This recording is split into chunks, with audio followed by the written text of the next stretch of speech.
Hi, grade threes. Today we're going to continue learning about 3D objects, and specifically we're going to learn about the characteristics or attributes that we can describe 3D objects by. And this is going to help us to sort them and to name them.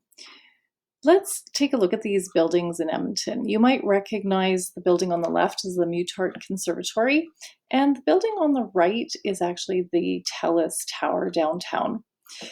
How are they the same? How are they different?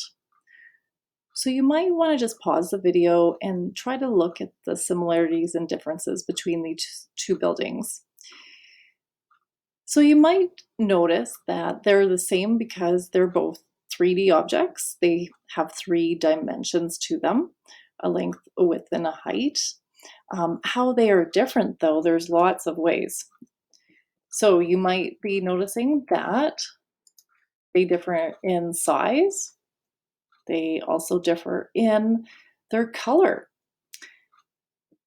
But most notably, they're different in their shape. So if you look at the Mutart Conservatory, you see that that building has triangular faces, whereas the TELUS building has rectangular faces. This is going to help us grade threes in identifying 3D objects is by looking at these face shapes. We can also take a look at the number of faces on a 3D object. We can also see that these 3D objects differ in the number of corners they have, and a corner is also known as a vertex. 3D objects also have different numbers of edges. So if you look at the blue on the Mutart Conservatory, I've just outlined an edge for you to see that. So these properties of 3D objects are called attributes, and they're just characteristics. So attributes help us describe and sort different things. We sorted rocks and 2D shapes based on their attributes. Animals' attributes can also be described to help sort them into different groups. And if we were in school right now, we would be learning about life cycles and learning how to sort animals into different groups. So amphibians, like frogs, are cold-blooded. They have 4 webbed feet and moist skin. So these would be attributes that would help to put these frogs into the category of amphibians. Mammals, like humans, are warm-blooded, have 4 limbs, and have hair or fur. So these are attributes of mammals or characteristics of mammals. We use attributes to describe and sort 3D objects.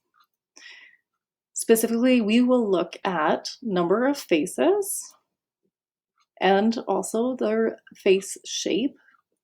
We will look at corners, or vertex is one corner, and vertices is the plural of one vertex. So if you look at the red circle in the corner of my cube, that is a vertex or a corner. And then we also look at number of edges. So there's an edge right there. Let's describe the attributes of a cube. So here are 2 examples of cubes, a Rubik's Cube and a dice. Let's start with number of faces and face shape. So a face is a flat surface on an object. The best way to see the faces of a 3D object is to hold the object and look at all the sides very carefully. Now, we are not in class, and so what I've done is just found a cool website that we can use to help us look at a cube together in 3 dimensions. So if we take a look at this cube, if we look at it straight on, it just looks like a 2D square. But when I click on it, I can actually move it around and I can see that this is definitely not a 2D square, it's a 3D cube. And right now it's kind of tricky to see all the different faces, but if I click on the button where I can make the faces shaded, now I can really see how many faces there are on a cube. Now, first of all, let's take a look. So one face is right here, and the shape of this face is a square. Now we want to count how many faces there are on this square. So let's maybe start like so, and let's take a look. So we have a top, there's one, a bottom, two, we have a front, three, and a back, four, we have a left side, and we have a right side. So that's 6 faces that we see on this cube. I can also click here and make the cube transparent or see-through. And that also helps us to see the number of faces on this cube. I really like to look at 3D objects using this transparent option so that we can really see the face shapes, the number of faces, the number of corners or vertices, and the number of edges really clear. So hopefully everybody can see those 6 faces nice and clear now that we're on this interactive website. Okay, let's go back to our slides. So we saw that all the faces on a cube are squares and that there are 6 faces on a cube. Let's talk about vertices now. A vertex is a corner. It is where 2 edges meet. So there is a vertex. In class, we made cubes with marshmallows and toothpicks, and the vertices are where we put the marshmallows. So here's a nice picture that shows our cube, and the marshmallow is where the vertex would be. So how many vertices does a cube have? Let's count together. So we've already circled 1. There's 2, 3, 4, 5, 6, 7, 8 vertices. That's pretty simple to see. Or you could just count the number of marshmallows too. 1, 2, 3, 4, 5, 6, 7, 8 marshmallows, or 8 vertices. Let's look at edges now. An edge is where 2 surfaces meet. In class, we made those cubes with marshmallows and toothpicks, and the edge is also known, it would be the toothpick, okay? And there we go. So we could count the number of toothpicks to find out how many edges a cube has, but let's take a look by highlighting the edges on my cube. So we have 1, 2, 3, 4, 5, 6, 7, 8, 9, 10, 11, 12 edges.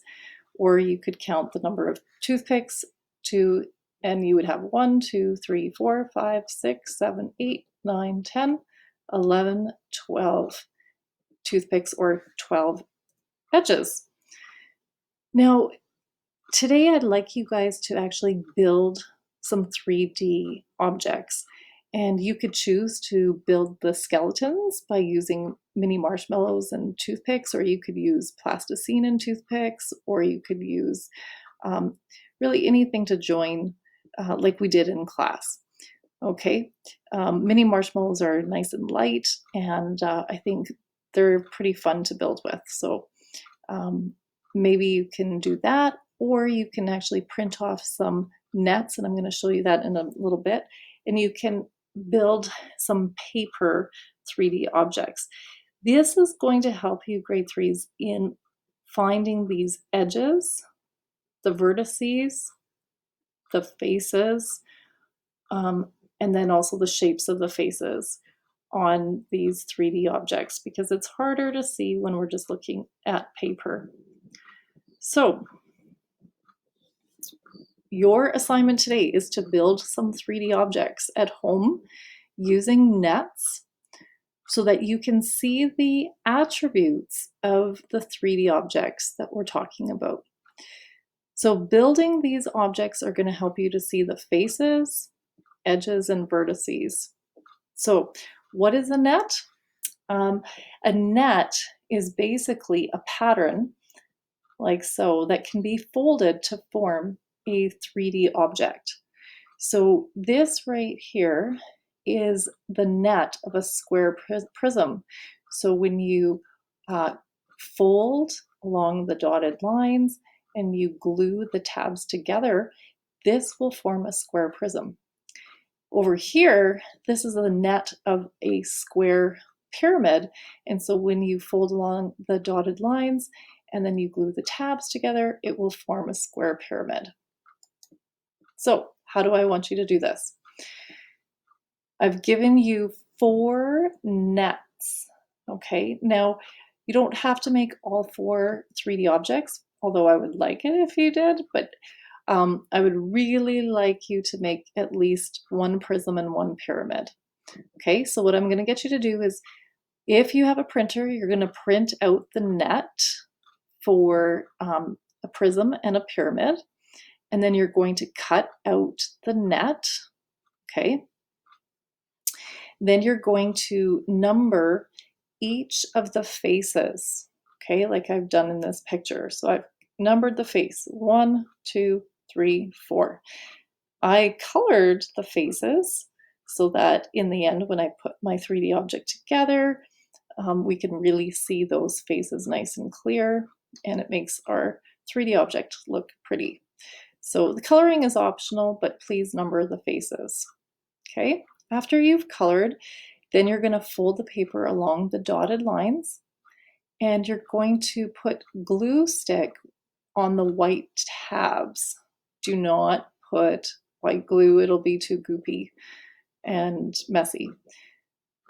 Then you're going to glue stick the tabs together. Okay, so you're going to fold and carefully fold along those lines, and you're going to shape the object into what it should look like. Okay, now you're probably saying to yourself, well, I don't know what it's going to look like. Well, let's take a look at what I'm giving it to you. So here is what I want you to print out if you have a printer. So with each net, here's the net of a square prism, I also show you the 3D object in the corner of what it's going to look like in the end. Okay, so you're going to make a square prism, a square pyramid. So this is the net to make this pyramid. A triangular prism. So here's the net of a triangular prism. And there's the 3D object. Okay. And then lastly, you're going to make a triangular pyramid. And this was the example that I did to show you how it works.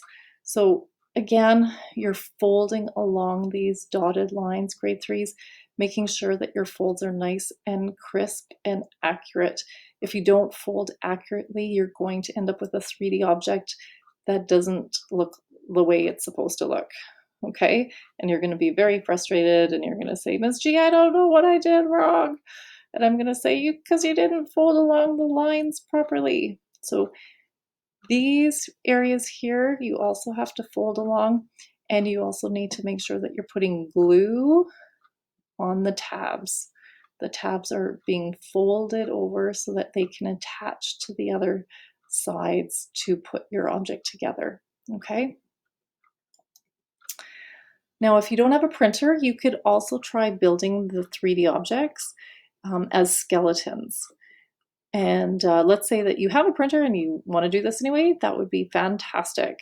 So if you do both, you'll be even more educated on 3D objects. Okay, so you could use toothpicks and mini marshmallows to put these together, or you could use toothpicks and plasticine like we did in class, but we know that plasticine is heavy and would probably not work as well. Okay, so you're going to make, if you're going to choose to do the skeletons, you're going to make a cube, a square pyramid, a triangle prism, and a triangle pyramid. Okay. If you have styrofoam balls at home and you don't have many marshmallows, you could also use styrofoam balls to put these together as well. Okay. Now, once you're done that, this is the other part of the assignment today. So this assignment actually you're going to work on over several days. This is not an assignment that you'll do all at once. So you could work on it a little bit at a time. Basically what you're going to do is write down or type a real life example under each of these 3D objects. So you're going to find a real life example of a sphere, cylinder, cone, which we did together yesterday with our Jamboards. You're going to find a real life example of a cube, a square prism, a triangular prism, and a square pyramid. Okay, so you could probably work on that today.